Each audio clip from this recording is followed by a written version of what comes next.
So how do you change your password on the iPad?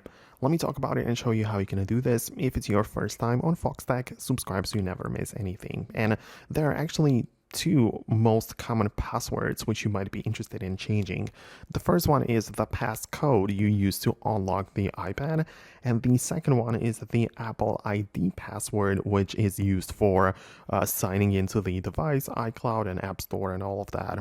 Right, so if we start with the passcode, you just go to your settings and in the left panel choose the Face ID and passcode, or Touch ID and passcode, depends on your device.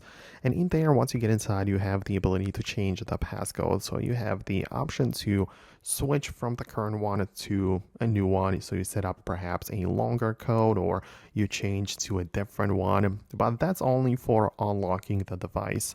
When it comes to the Apple ID password, you can change that as well. When you tap on your profile and at the top, click on the sign in and security information.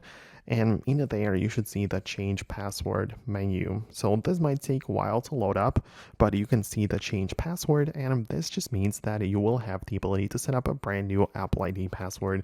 And that's how you will remember it from now on, I guess. So that's how you're going to do this. Obviously, there are other types of passwords like the one for Gmail and other services, and that's a bit of a different story, but I just wanted to show you these two approaches. So I would really love to hear your thoughts and feedback below.